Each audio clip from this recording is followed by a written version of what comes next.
going on, guys? Back at it again. That's right. Today we are messing with Jacob's truck, the short wheelbase Chevy.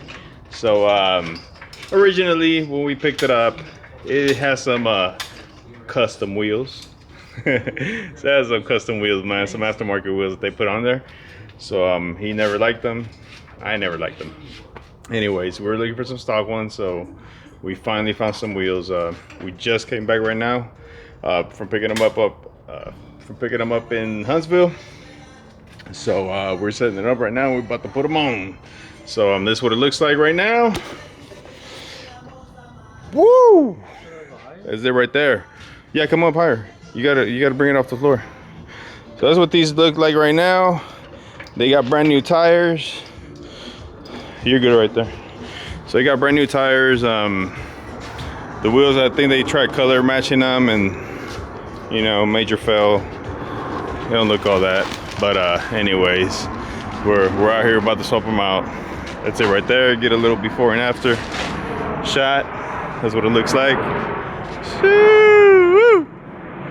All right, so let's go ahead and start putting them on, and we should have the parts for, we're doing the drop on it. Front is gonna take springs, it already has spindles. The rear is gonna take a flip kit, it already has shackles.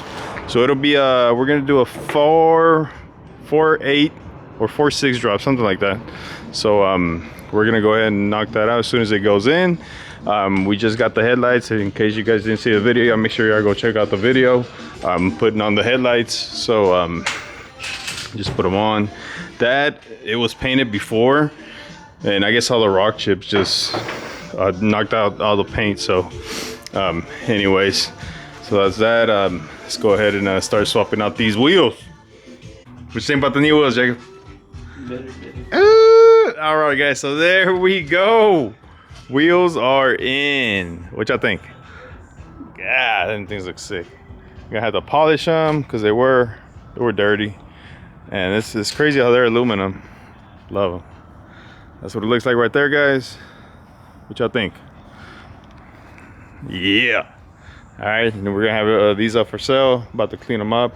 They're in perfect condition too. Look at that. No scratches, no nothing on them. Brand new freaking tires. So, all right. So these tires actually had what size were these? I'm gonna tell you right now. These were 275, 45, 20s. So 275, 45, 20s all the way around. And these are 265, 50, 20s. So and they should clear the drop. So that's it right there, guys. Let me know what y'all think on the comments below. Go back to aftermarket or keep it stocks. They'll be available if you guys are interested. Y'all make sure y'all shoot me a message on Instagram, TikTok. Just shoot me an email. Caesar2021@gmail.com. So yeah, let me know if you guys are interested. I'm in the Houston area. So but now that's it right there. That's the truck. That's what it looks like. I think it's sick. Next step, dropping it. That's right. And we'll see what else we start doing to it. That's it. That's what it looks like. All right, guys. Catch y'all on the next one.